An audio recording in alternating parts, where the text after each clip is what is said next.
بسم الله الرحمن الرحيم. الحمد لله الذي أنزل على عبده الكتاب ولم يجعل له عوجا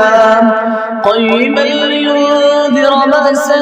شديدا من لدنه ويبشر المؤمنين الذين يعملون الصالحات أن لهم أجرا حسنا ماكثين فيه أبدا وينذر الذين قالوا اتخذ الله ولدا ما لهم به من علم ولا لآبائهم كبرت كلمة تخرج من أفواههم إن يقولون إلا كذبا فلعلك باخع نفسك على آثارهم إن لم يؤمنوا بهذا الحديث أسفا إنا جعلنا ما على الأرض زينة لها لنبلوهم أيهم أحسن عملا وإنا لجاعلون ما عليها صعيدا جرزا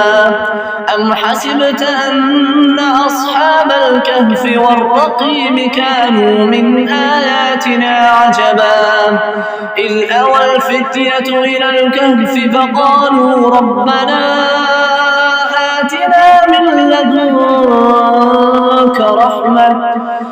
آتنا من لدنك رحمة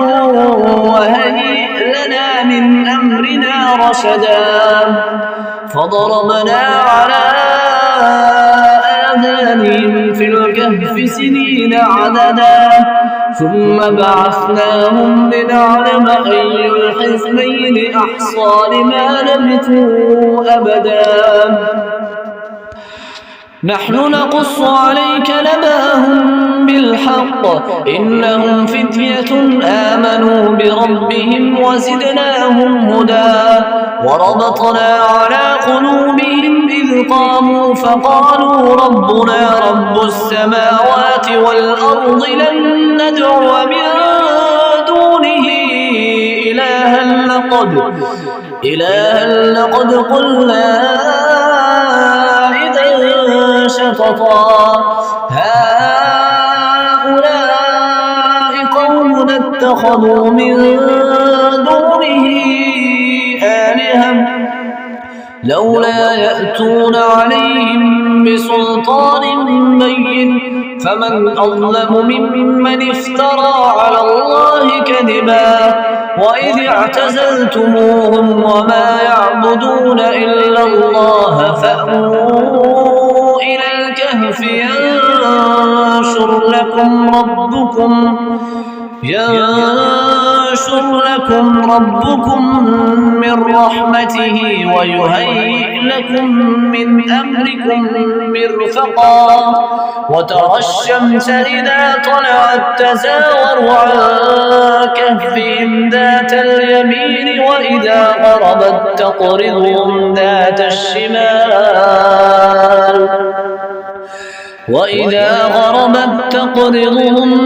الشمال وهم في فجوة من ذلك من آيات الله ومن يهد الله فهو المهتد ومن يضلل فلن تجد له وليا مرشدا وتحسبهم أيقاظا وهم نقود ونقلبهم ذات اليمين وذات الشمال وكلبهم باسط ذراعيه بالوصيد لو اطلعت عليهم لوليت منهم فرارا ولملئت منهم رعبا وكذلك بعثناهم ليتساءلوا بينهم قال قائل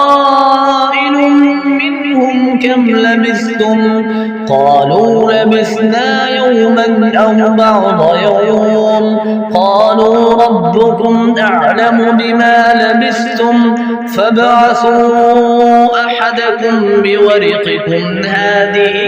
إلى المدينة فلينظر أيها أزكى طعاما فليأتكم برزق منه وليتلطف ولا يشعرن بكم أحدا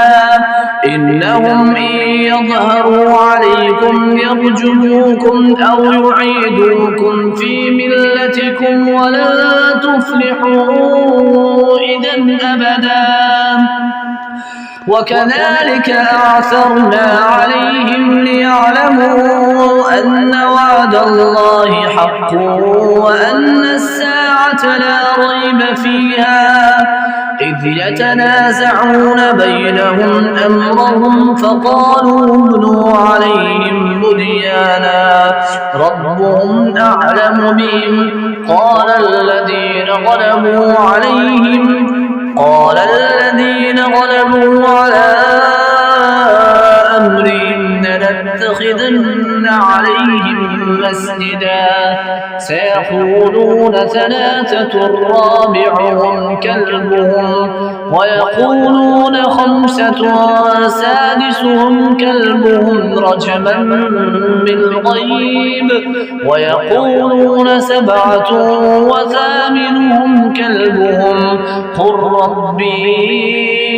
أعلم بعدتهم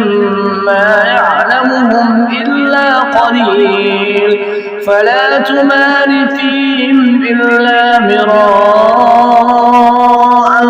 ظاهرا ولا تستفت فيهم منهم أحدا ولا تقولن لشيء إني فاعل ذلك غدا إلا أن يشاء الله واذكر ربك إذا نسيت وقل عسى أن يهديني ربي لأقرب من هذا رشدا ولبثوا في كهفهم 300 سنين وازدادوا 9 قل الله أعلم بما لبثوا له غيب السماوات والأرض أبصر به وأسمع ما لهم من دونه من ولي ولا يشرك في حكمه أحدا واتل ما أوحي إليك من كتاب ربك لا مبدل لكلماته ولن تجد من دونه ملتحدا واصبر نفسك مع الذين يدعون ربهم بالغداة والعشي يريدون وجهه ولا تعد عيناك عنهم تريد زينة الحياة الدنيا ولا تطع من أغفلنا قلبه عن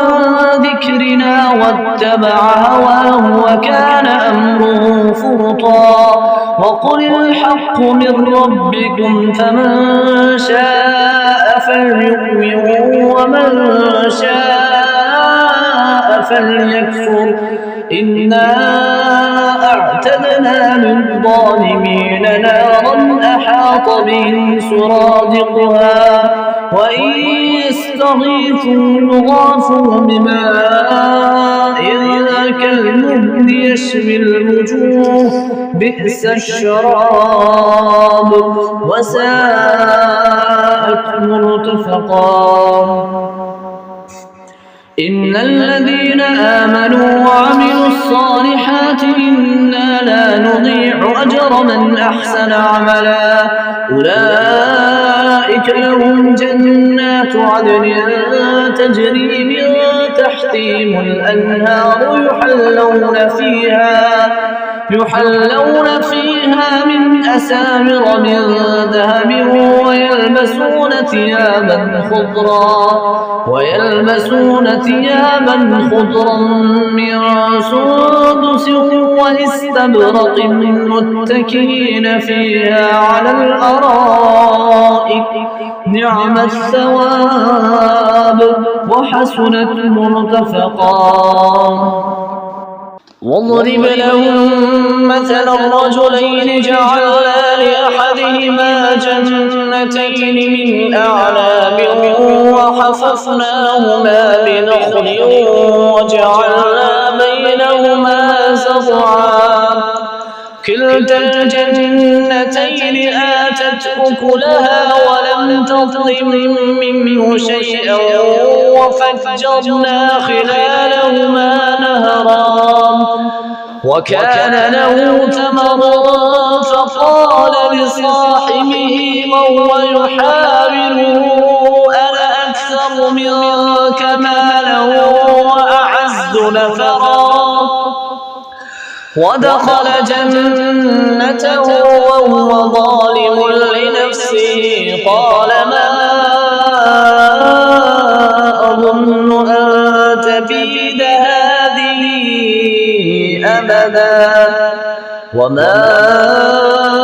أظن الساعة قائمة ولئن رددت إلى ربي لأجدن خيرا منها منقلبا. قال له صاحبه وهو يحاوره أكفرت بالذي خلقك من تراب ثم من نطفة ثم سواك رجلا لكن هو الله ربي ولا أشرك بربي أحدا ولولا إذ دخلت جنتك قلت ما شاء الله لا قوة إلا بالله إن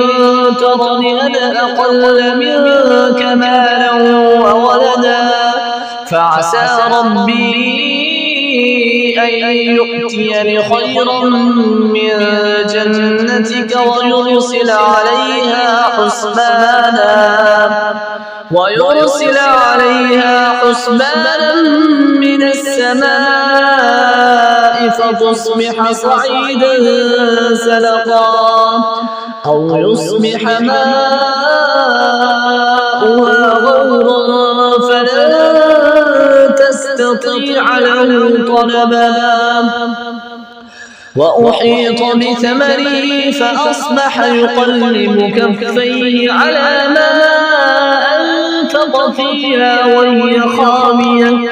وهي خاوية على عروشها ويقول يا ليتني لم أشرك بربي أحدا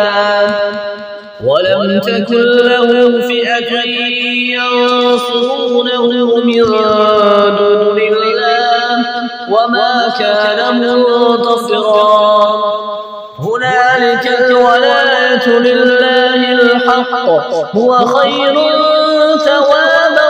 وخير عقبا. واضرب لهم مثل الحياة الدنيا كماء أنزلناه من السماء فاختلط به نبات الأرض فأصبح هشيما تذروه الرياح وكان الله على كل شيء مقتدرا. المال والبنون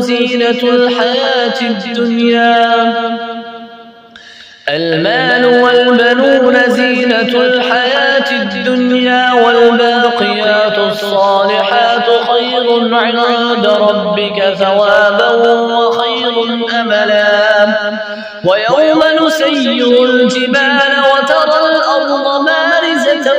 وحشرناهم فلم نغادر منهم أحدا وعرضوا على ربك صفا لقد جئتمونا كما خلقناكم أول مرة بل زعمتم أن لن نجعل لكم موعدا ووضع الكتاب فترى المجرمين مشفقين مما فيه ويقولون يا ويلتنا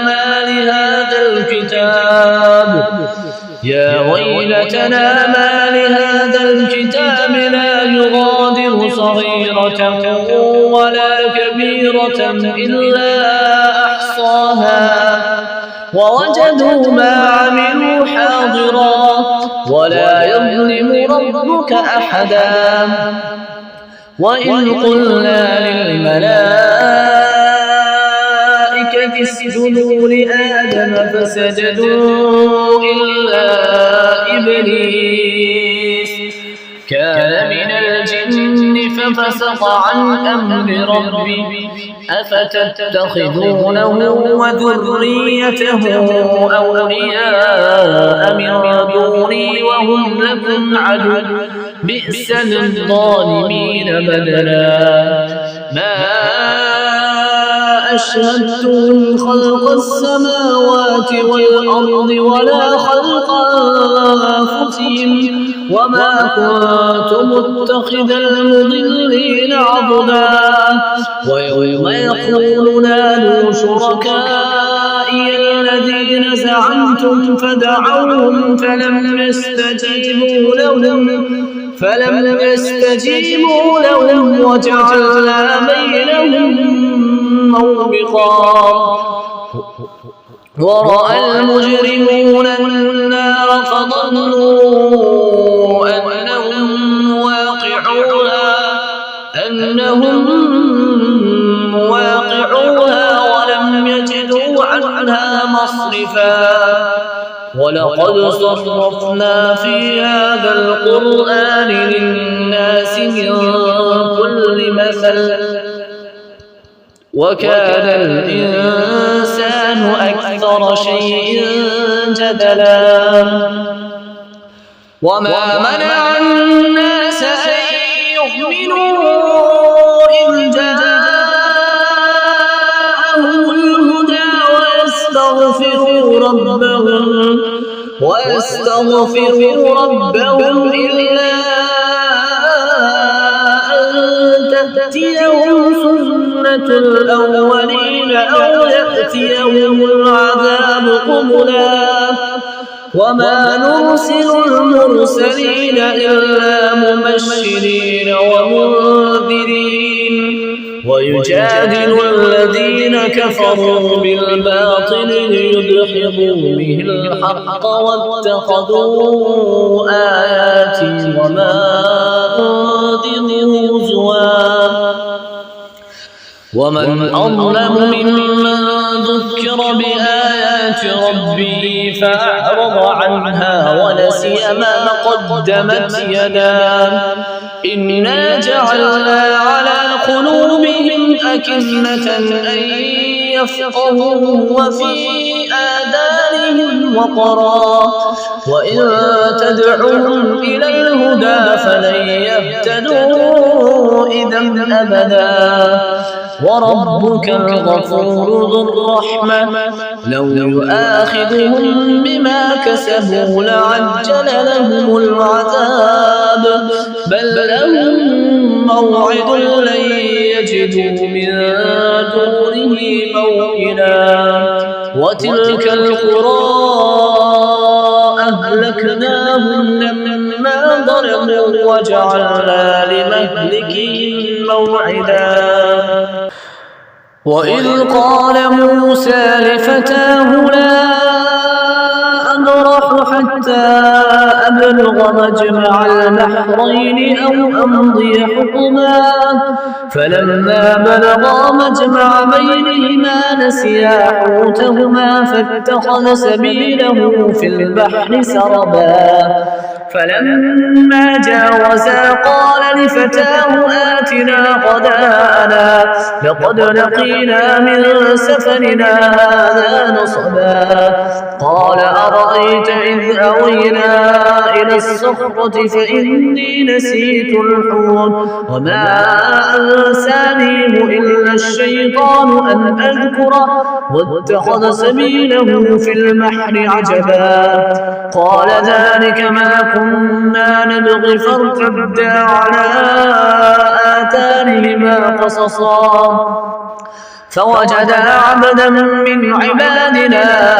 آتيناه رحمة من عندنا وعلمناه من لدنا علما قال له موسى هل أتبعك على أن تعلمني مما علمت رشدا قال إنك لن تستطيع معي صبرا وكيف تصبر على ما لم تحط به خبرا قال ستجدني إن شاء الله صابرا ولا أعصي لك أمرا قال فإن اتبعتني فلا تسألني عن شيء حتى أحدث لك منه ذكرا فانطلقا حتى إذا ركبا في السفينة خرقها قال أخرقتها لتغرق أهلها لقد جئت شيئا إمرا قال ألم أقل إنك لن تستطيع معي صبرا قال لا تؤاخذني بما نسيت ولا ترهقني من أمري عسرا فانطلقا حتى إذا لقيا غلاما فقتله قال أقتلت نفسا زكية بغير نفس لقد جئت شيئا نكرا قال ألم أقل لك إنك لن تستطيع معي صبرا قال إن سألتك عن شيء بعدها فلا تصاحبني قد بلغت من لدني عذرا فانطلقا حتى إذا أتى أهل قرية استطعما أهلها فأبوا أن يضيفوهما فوجدا فيها جدارا يريد أن ينقض فأقامه قال لو شئت لاتخذت عليه أجرا قال هذا فراق بيني وبينك سأنبئك بتأويل ما لم تستطع عليه صبرا أما السفينة فكانت لمساكين يعملون في البحر فأردت أن أعيبها وكان وراءهم ملك يأخذ كل سفينة غصبا وأما الغلام فكان أبواه مؤمنين فخشينا أن يرهقهما طغيانا وكفرا فأردنا أن يبدلهما ربهما خيرا منه زكاة وأقرب رحما وأما الجدار فكان لغلامين يتيمين في المدينة وكان تحته كنز لهما وكان أبوهما صالحا فأراد ربك أن يبلغا أشدهما ويستخرجا كنزهما رحمة من ربك وما فعلته عن أمري ذلك تأويل ما لم تسطع عليه صبرا ويسألونك عن ذي القرنين قل سأتلو عليكم منه ذكرا إنا مكنا له في الأرض وآتيناه من كل شيء سببا فأتبع سببا حتى إذا بلغ مغرب الشمس وجدها تغرب في عين حمئة ووجد عندها قوما قلنا يا ذا القرنين إما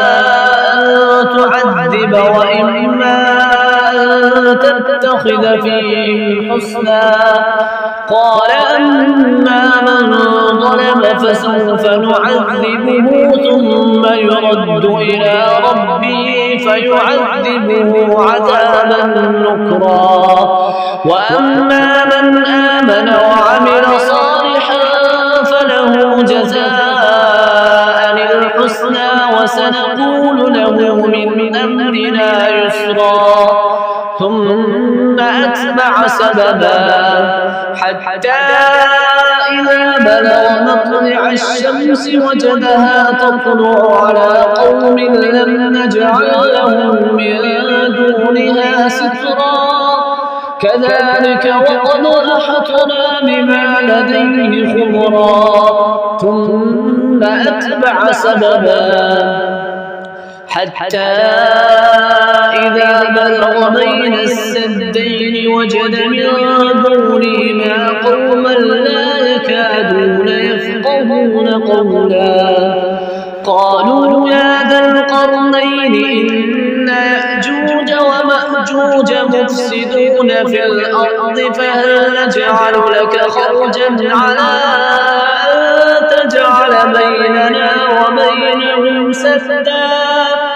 قال ما مكنني فيه ربي خير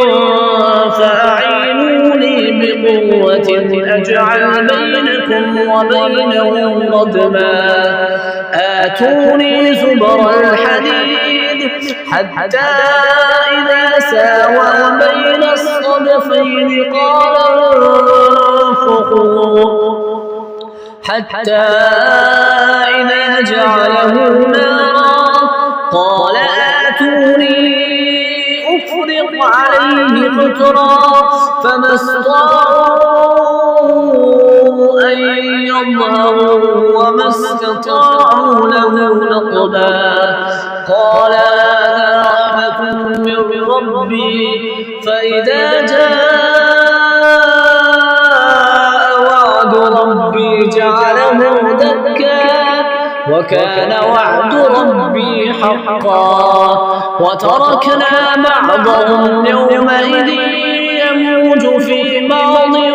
ونفخ في الصور فجمعناهم جمعا. وعرضنا جهنم يومئذ للكافرين عرضا. الذين كانت أعينهم في غطاء عن ذكري الذين كانت أعينهم في غطاء عن ذكري وكانوا لا يستطيعون سمعا. أفحسب الذين كفروا إن يتخذوا عبادي من دونه أولياء إنا أعتدنا جهنم للكافرين نزلا. قل هل ننبئكم بالأخسرين أعمالا الذين ضل سعيهم في الحياة الدنيا وهم يحسبون أنهم يحسنون صنعا. أولئك الذين كفروا بآيات ربهم ولقائه فحبطت أعمالهم فلا نقيم لهم يوم القيامة وزنا. ذلك